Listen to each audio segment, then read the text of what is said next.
Hi, my name is Damian LaCroix. I'm Superintendent of Schools in the Howard-Suamico School District. Thank you for joining us in this video. As you know, it's going to be a really different start to the school year, and it's very important for us to feel like you're informed, you're comfortable, and you're confident that we have a good plan moving forward, not only to educate our children, but to create a sense of community for our staff and our families as well. Today I'm joined by Executive Director of Student Services, Jennie Garceau. And great to have you here with us today, Jennie.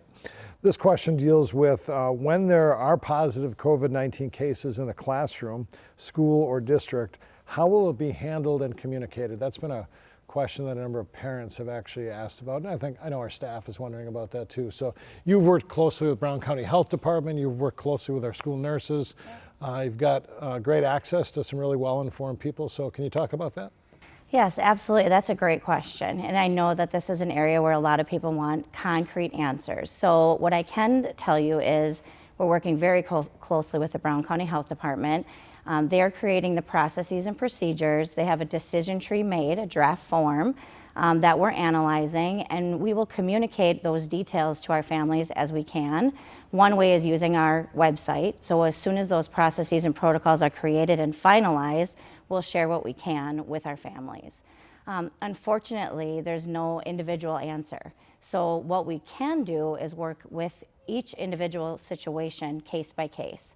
Our school nurse team and myself and our student services staff, as well as Alicia Lewis, will work with those individual cases on a case-by-case basis.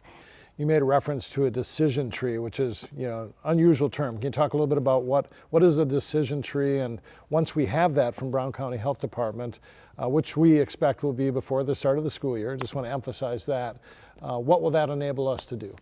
So what we will be doing is we met with the Brown County Health Department and several key personnel, and we're going to be meeting with them again before school starts to again walk through this decision tree. And the purpose of that is each case is so different. So it really is about where the contact happened. If that contact happened at school, then there's different steps to take. It's like a flow chart. It's a flow chart, yep. If the contact happened in the community, then there's different steps to take.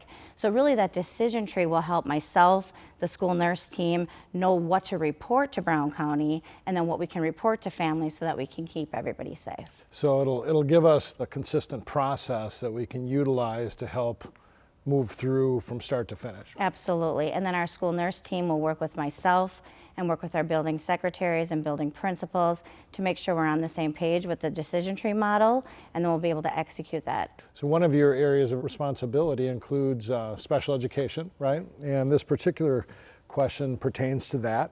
Will special education students rotate days, and will there be an option for special education students to attend every day? So as with all students, all regular ed students and special education students, we want to make sure that students have access to the curriculum as best as they can. So some of our special education students will be attending the 2-day-a-week model.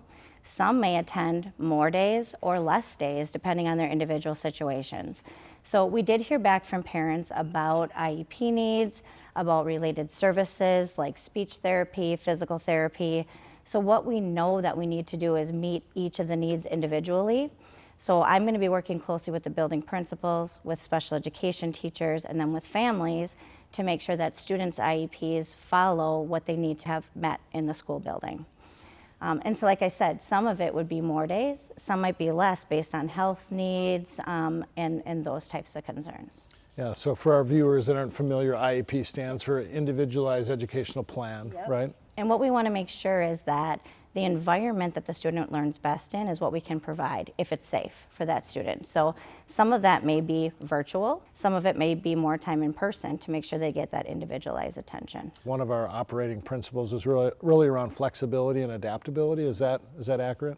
It is accurate, and really looking at the individual child. So what the individualized education plan has goals, it has supports that students need. So in which environment will those needs best be met? That's what we look at when students are in the brick and mortar buildings anyways, but what about when they're learning remotely? Can we meet those needs remotely, or do they need to be in the school building? So Jennie, tell me about a new service that we're offering this fall for the first time, the COVID Hotline. So starting this fall, we will have a COVID hotline for our staff and families to call. for multiple reasons. It's a confidential hotline monitored 24/7 by student services staff, specifically myself, the school nurses, and then also human resources staff for our staff members. Through this service, what it will do is a voicemail, and people can call and leave a message regarding COVID symptoms, COVID testing, or COVID exposure.